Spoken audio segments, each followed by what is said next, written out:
প্রিয় শিক্ষার্থী ভাইয়া অথবা আপু, সিএমআই স্কুলের উচ্চতর গণিত দ্বিতীয় পত্র ধারাবাহিক লেকচার ভিডিওর আরও একটি নতুন পর্বে তোমাকে স্বাগতম। সাথে আমি আছি মাহমুদুল হাসান, তোমার অন্যতম একজন শুভাকাঙ্ক্ষী।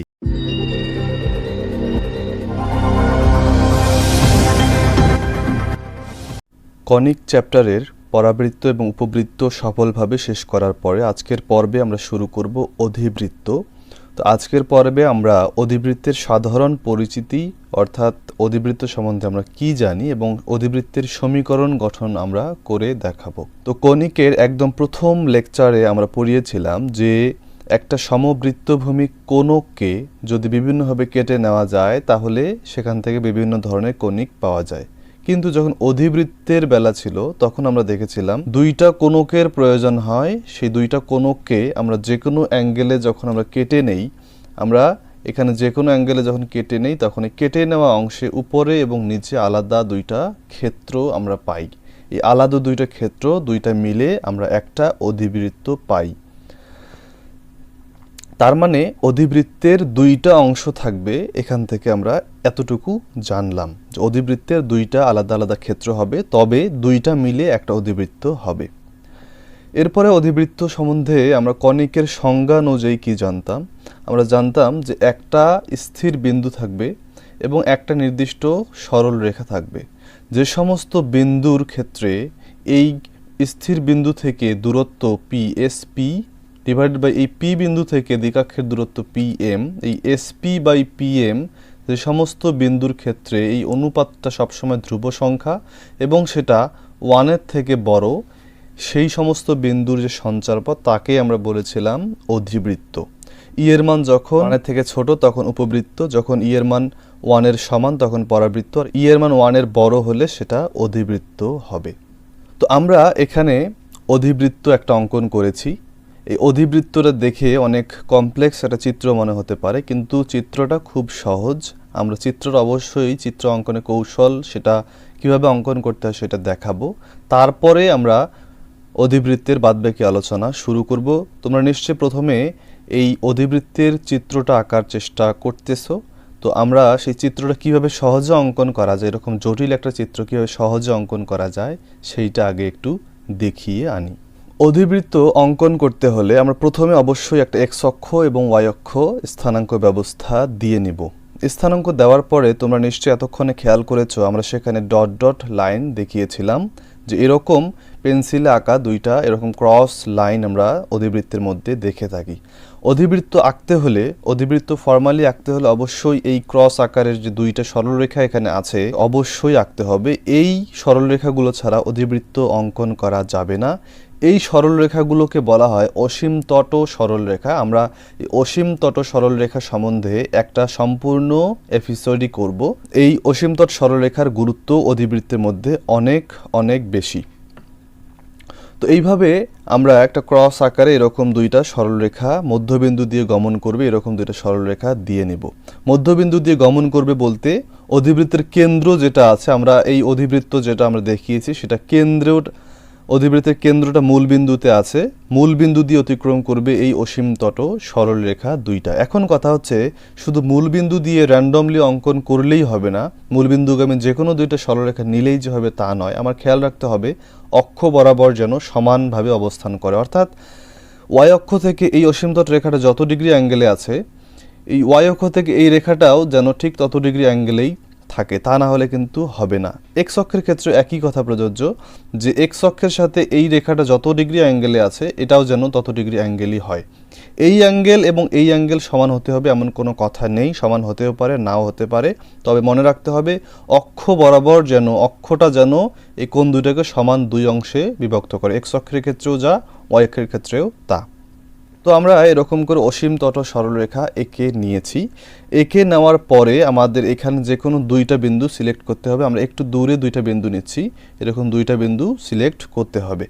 করার পরে আমরা এখন অধিবৃত্তটা অঙ্কন করার সময় আমরা এখান থেকে এই দিকে অর্ধেক দিব, এই দিকে অর্ধেক দিব। তো আমরা এই দিকে যদি অর্ধেক দেই মনে রাখতে হবে যে অঙ্কন করার সময় এইটা আস্তে আস্তে এই রেখার কাছাকাছি যাবে, এবং এটাকে কখনোই টাচ করবে না এবং এটা থেকে খুব বেশি দূরেও থাকবে না। আমরা অঙ্কন করার সময় এর একটু কাছাকাছি নিয়ে যাব, এখান থেকে এই দিকে এর একটু কাছাকাছি নিয়ে যাব, এদিকেও তাই, এখান থেকে এইটার কাছাকাছি নিয়ে যাব এবং এদিকেও এটার কাছাকাছি নিয়ে যাব, এরকম করে দিব। এটা হচ্ছে আমাদের কাঙ্ক্ষিত অধিবৃত্ত। এটা দেওয়ার পরে আমরা ইয়েলো কালারের দুইটা দ্বিকাক্ষ রেখা দেখেছিলাম। এই দ্বিকাক্ষ রেখাটা কোথায় আঁকতে হবে?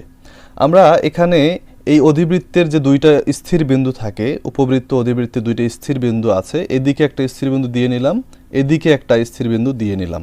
স্থির বিন্দু থেকে এই অধিবৃত্তের বিন্দুটা যত দূরে হবে তার থেকে অবশ্যই কম দূরে হবে দ্বিকাক্ষ রেখাটা। এটার অবশ্যই যুক্তি আছে। আমরা কম দূরে, এই দূরত্বের থেকে কম দূরে দুই পাশে সমান দূরে আমরা দুইটা রেখা অঙ্কন করব, এক ওয়াই অক্ষের সমান্তরালি অঙ্কন করব। যদি আমরা অধিবৃত্তটাকে ওয়াই অক্ষ বরাবর আঁকতাম তাহলে দ্বিকাক্ষ রেখাটা হতো এর উল্টোটা। তো এইভাবে আমরা চিত্রটা অঙ্কন করব। আশা করি চিত্রটা তোমরা অঙ্কন করতে পেরেছো। আমরা এখন পূর্বের আলোচনায় ফেরত যাই।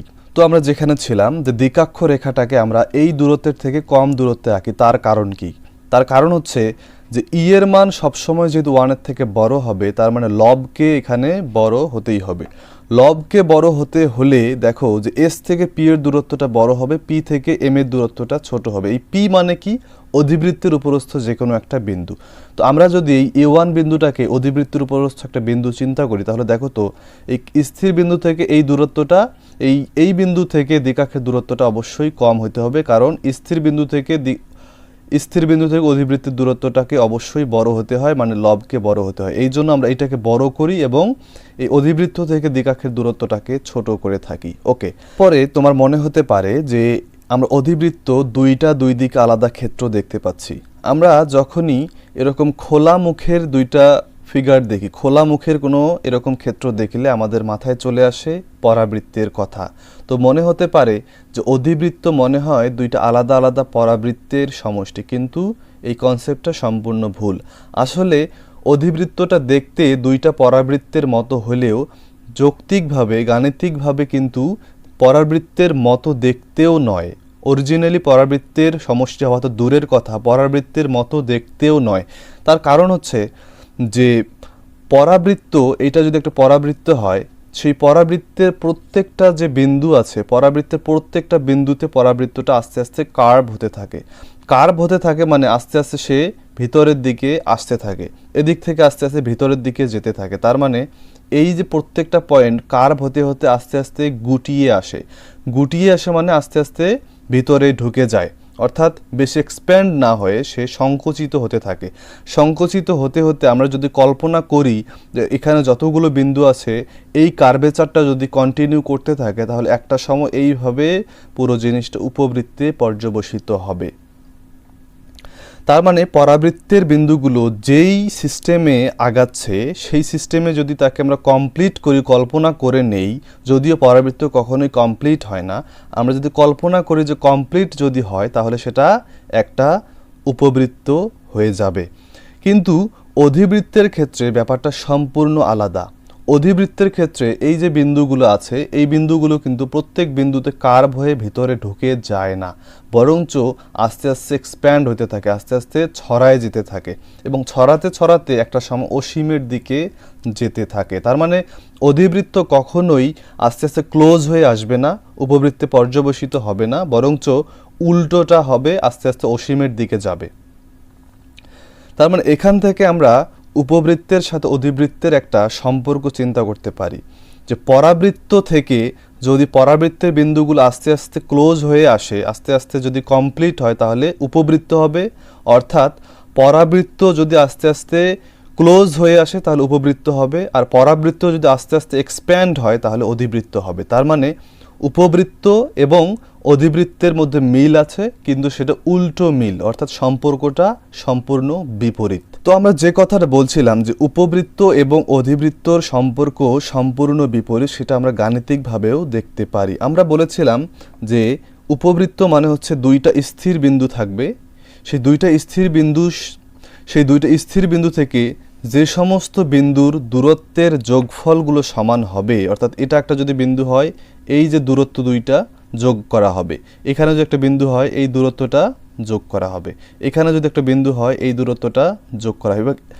এইভাবে এই উপবৃত্তের উপরস্থ যতগুলো বিন্দু আছে সবার ক্ষেত্রে এই দুইটা স্থির বিন্দু থেকে যোগফলটা, দূরত্বের যোগফলটা সবসময় সমান হবে এবং সেটা এই যে দড়ির দৈর্ঘ্য তার সমান। তার মানে উপবৃত্তের যে দুইটা স্থির বিন্দু আছে সেখান থেকে ওই উপবৃত্তের যতগুলো বিন্দু আছে তার দূরত্বের যোগফলটা সমান। এবং অধিবৃত্তের ক্ষেত্রে একই কনসেপ্ট, আমাদের একই দড়ির দৈর্ঘ্যের একটা অধিবৃত্ত যদি আমরা চিন্তা করি তাহলে সেই অধিবৃত্তের মধ্যকার দুইটা স্থির বিন্দু, সেখান থেকে অধিবৃত্তের উপরস্থ যতগুলো বিন্দু আছে সবার দূরত্বের বিয়োগফলটা করে হবে দড়ির দৈর্ঘ্যের সমান। অর্থাৎ এখানে যোগফলটা সমান আর অধিবৃত্তের ক্ষেত্রে বিয়োগফলটা সমান। আমরা একটু সেটা ব্যাখ্যা করে বলি। এখানে S1 এবং S2 এটা হচ্ছে দুইটা স্থির বিন্দু এবং এই যে A1 এবং A2 দেখতে পাচ্ছ এরা হচ্ছে অধিবৃত্তের উপরস্থ দুইটা বিন্দু। তো অধিবৃত্তের উপরস্থ আমরা একটা বিন্দুর কথা চিন্তা করি যে S1 থেকে A1 এবং S2 থেকে A1, এইটার বিয়োগফলটা হবে দড়ির দৈর্ঘ্যের সমান। তাহলে দেখো তো S2 A1 থেকে S1 A1 যদি আমরা বিয়োগ করি তাহলে কতটুকু অংশ পাওয়া যাবে? S1 এবং S1 A1 এবং S2 A2 যেহেতু সমান, সেক্ষেত্রে আমরা বলতে পারি না যে S2 A1 থেকে যদি আমরা S2 A2 বাদ দিই তাহলে আমরা পাবো বিয়োগফলটা। তার মানে S2 A1 থেকে আমার S1 A1 বিয়োগ করার দরকার নাই। আমরা S2 A2 যদি বিয়োগ করি S2 A1 থেকে আমরা তাহলে পাবো A1 A2 নামক দৈর্ঘ্যটা, যেটাকে আমরা দড়ির দৈর্ঘ্য বলতেছি। অধিবৃত্তের উপরস্থ যতগুলো বিন্দু আছে এটা একটা যদি বিন্দু হয়, S1 থেকে এই বিন্দুর দূরত্ব এবং S2 থেকে এই বিন্দুর দূরত্বের বিয়োগফলটা এই A1 A2-র সমানই হবে। অনুরূপভাবে এই অধিবৃত্তের উপরস্থ যতগুলো বিন্দু আছে সবগুলোর ক্ষেত্রে এই দুইটা স্থির বিন্দু থেকে দূরত্বের বিয়োগফলটা সবসময় দড়ির দৈর্ঘ্যের সমান হবে। অনেকটা উপবৃত্তের মতো, সেখানে ছিল যোগফল, এখানে হলো বিয়োগফল, কিন্তু দড়ির দৈর্ঘ্যটা একই রকমই থাকতেছে। তার মানে আমরা যেমনটা দেখেছিলাম উপবৃত্তের ক্ষেত্রে এই বিন্দু এবং এই বিন্দু যে দুইটা শীর্ষবিন্দু ছিল সেই দূরত্বটা ছিল A1 এবং A2 এবং তাকে আমরা বলেছিলাম দড়ির দৈর্ঘ্য টোয়াইস A, অর্ধবৃহৎ অক্ষটা A, তার মানে পুরো দড়ির দৈর্ঘ্যটাকে আমরা টোয়াইস A ধরেছিলাম। তার মানে আমরা এই অধিবৃত্তের A1 A2-কে আমরা টোয়াইস A ধরতে পারি এবং এখান থেকে আমরা বলতে পারি যে OA1 সমান সমান OA2 সমান সমান হাফ অফ দড়ির দৈর্ঘ্য, তার মানে A। এই কনসেপ্টটা আমাদের একটু পরে কাজে লাগবে। তাহলে আমরা অধিবৃত্তের বেসিক ব্যাপারগুলো সম্বন্ধে জানলাম যে অধিবৃত্ত হচ্ছে এর মান সবসময় 1-এর থেকে বেশি হবে, দুইটা আলাদা আলাদা ক্ষেত্র পাওয়া যাবে, তবে উভয়ই হচ্ছে অধিবৃত্তের অংশ এবং উপবৃত্তের মতো দুইটা স্থির বিন্দু থেকে যে সমস্ত বিন্দুর দূরত্বের বিয়োগফলটা করে সমান এবং সেটা দড়ির দৈর্ঘ্য টোয়াইস A এর সমান, সেই বিন্দুগুলো সঞ্চারপথকে আমরা অধিবৃত্ত বলে থাকবো। আশা করি বেসিক ব্যাপারগুলো অনেক ভালোভাবেই তোমাদের ক্লিয়ার হলো। আমরা এখন সমীকরণ এস্টাবলিশ করব। তো সমীকরণ এস্টাবলিশ করার জন্য আমরা কনিকের একদম সাধারণ যে সংজ্ঞাটা আছে এই যে SP/PM = E, এখান থেকে আমরা যে কোনো কনিকের সাধারণ সমীকরণ এস্টাবলিশ করে থাকি। তো কনিকের উপর অধিবৃত্তের উপর আমরা A1 বিন্দুটাকে প্রথমে সিলেক্ট করলাম। তার মানে S1 থেকে A1 এর দূরত্ব, A1 থেকে S1 এর অনুরূপ যে দ্বিকাক্ষ আছে তার দূরত্বটা অবশ্যই তার অনুপাতটা E হবে। অর্থাৎ S1 থেকে A1 এর দূরত্ব এবং A1 থেকে অনুরূপ দ্বিকাক্ষ Z1 এর দূরত্ব, সেই অনুপাতটা হবে E। তার মানে আমরা বলতে পারি S1 A1 সমান সমান E A1 Z1। তাহলে দেখো S1 A1 এই দূরত্বটা আমি কিন্তু জানি না, আমি এখান থেকে লিখতে পারি যে OS1 মাইনাস OA1 এই দূরত্বটা = E A1 Z1, মানে লিখতে পারি OA1 মাইনাস OZ1। এটাকে আমরা 1 নাম্বার সমীকরণ দিয়ে রাখলাম। একইভাবে অধিবৃত্তের উপরস্থ আর একটা বিন্দু নেই যেটাতে হিসাব করতে সুবিধা হবে, সেটা হচ্ছে A2 বিন্দু। আমরা এখানে এই অধিবৃত্তের উপরস্থ A2 একটা বিন্দু নিলাম এবং তাকেও ওই একই বিন্দুর সাপেক্ষে চিন্তা করি। S1 থেকে A2 যেটা দূরত্ব এবং A2 থেকে ওই S1 এর যে অনুরূপ দ্বিকক্ষ ছিল সেই Z1, সেই Z1 এর দূরত্বটা একই E হবে। তার মানে বলতে পারি S1 A2 সমান সমান E A2 Z1। তার মানে S1 A2 মানে বলা যায় O S1 plus O A1 is equal to E O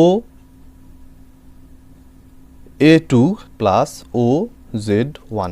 আমরা বলে নিয়েছিলাম OA2 এবং OA1 সমান। তো এই সমীকরণে দেখো OA2 এবং OA2 কে আমরা 1 আকারে লিখতে চাই, কারণ সবগুলোতেই 1 আমরা রাখতে চাই। তাহলে আমরা লিখতে পারি OS1 plus OA1 is equal to E OA1 plus OZ1। এটা হচ্ছে 2 নম্বর equation.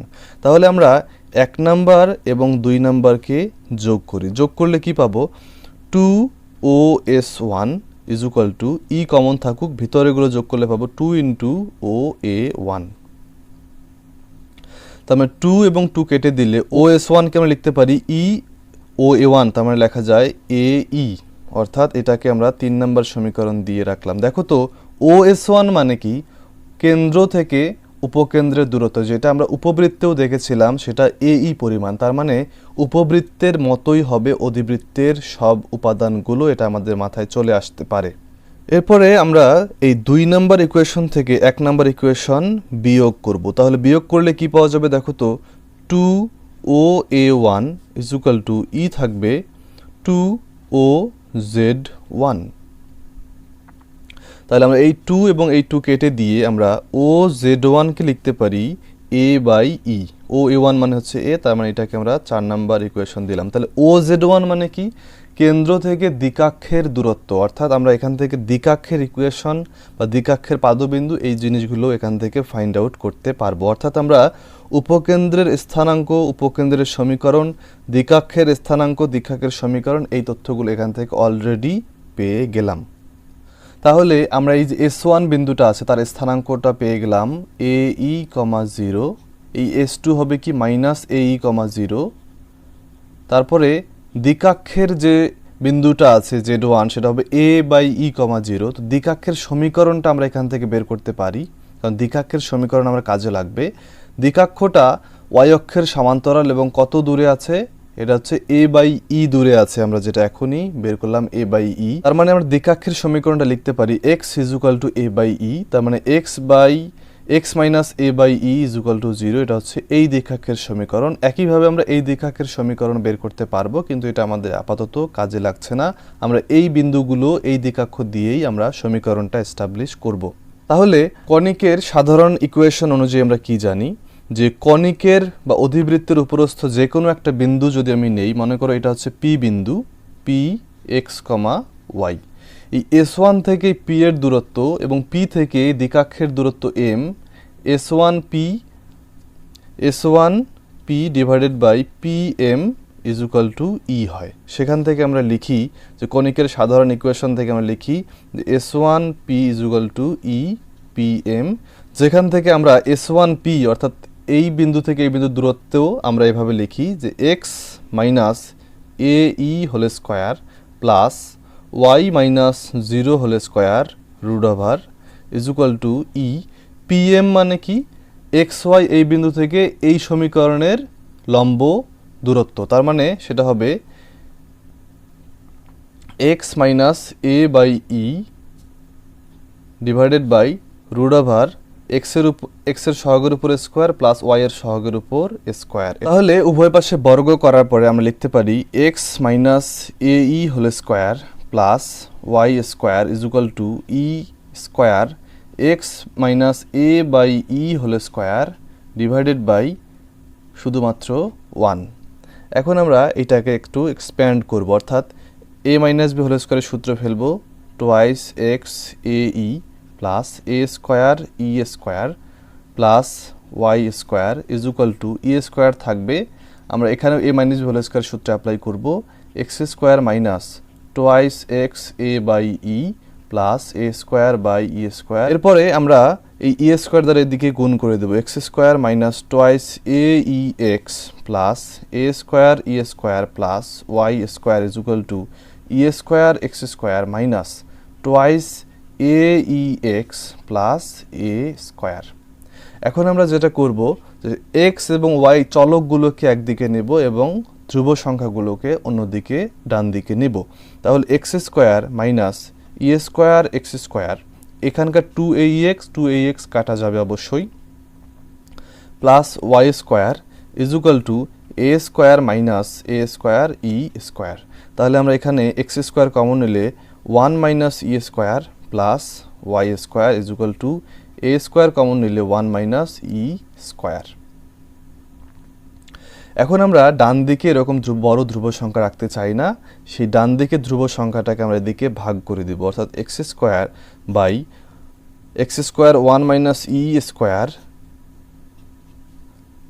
By a square one minus e square plus y square, এখানে হচ্ছে a square one minus e square is equal to one. তাহলে আমরা এই one minus e square one minus e square কাটা দিয়ে লিখতে পারি x square by a square plus y square by a square one minus e square is equal to one. এখন চিন্তা করে দেখো তো যে এই যে ওয়ান মাইনাস ই স্কোয়ার এই টার্মটা কি পজিটিভ নাকি নেগেটিভ? যেহেতু ই সবসময় ওয়ানের থেকে বড়, তার মানে ওয়ান মাইনাস ই স্কোয়ার এই টার্মটা সবসময় জিরোর থেকে ছোট হবে, তার মানে নেগেটিভ জিনিস হবে। আর আমরা যেহেতু এক্স স্কোয়ার এবং ওয়াই স্কোয়ার নিচে আমরা এ এবং বি এরকম ধ্রুব সংখ্যা রাখি বা দূরত্ব রাখি, সেক্ষেত্রে আমরা এটাকে নেগেটিভ রাখতে চাই না।